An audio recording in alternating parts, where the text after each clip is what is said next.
ലോക്സഭാ തെരഞ്ഞെടുപ്പിൽ മത്സരിക്കുന്ന എംഎൽഎമാരെ കുറിച്ചാണ് പറഞ്ഞു വരുന്നത്.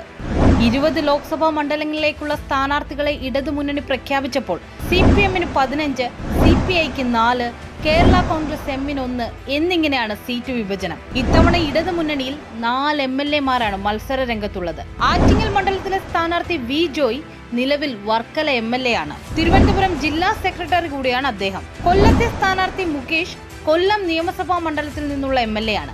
ആലത്തൂരിലെ ലോക്സഭാ സ്ഥാനാർത്ഥിയായ മന്ത്രി കെ രാധാകൃഷ്ണൻ ചേലക്കര മണ്ഡലത്തിൽ നിന്നാണ് നിയമസഭയിലേക്ക് എത്തിയത്. CPM-ന്റെ അഭിമാന പോരാട്ടം നടക്കുന്ന വടകരയിൽ മട്ടന്നൂർ MLA-യും മുൻ ആരോഗ്യമന്ത്രിയുമായ KK ശൈലജയാണ് ഇടതുപക്ഷം മത്സര രംഗത്തിറക്കിയത്. സംസ്ഥാനത്ത് തന്നെ ഏറ്റവും ശ്രദ്ധേയമായ പോരാട്ടമാണ് വടകരയിൽ നടക്കുക. കാരണം 2 സിറ്റിംഗ് MLA-മാരാണ് വടകരയിൽ പോരാടുക. കോൺഗ്രസിന്റെ ഷാഫി പറമ്പിലാണ് വടകരയിൽ UDF-ന് വേണ്ടി പോരാട്ടം നടത്തുന്നത്. നിലവിൽ പാലക്കാട് MLA ആണ് ഷാഫി. ഇതുവരെയുള്ള സ്ഥാനാർത്ഥി പ്രഖ്യാപനം പൂർത്തിയാകുമ്പോൾ കഴിഞ്ഞ തവണത്തെ അപേക്ഷിച്ച് മത്സര രംഗത്തുള്ള സിറ്റിംഗ് MLA-മാരുടെ എണ്ണം പകുതിയിൽ താഴെയായി കുറഞ്ഞിട്ടുണ്ട്. കഴിഞ്ഞ തവണ 9 സിറ്റിംഗ് MLA-മാരെയാണ് 2 മുന്നണികളും ചേർന്ന് പോരിനിറക്കിയത്. ഇത്തവണ അത് 5ആയി ചുരുങ്ങി.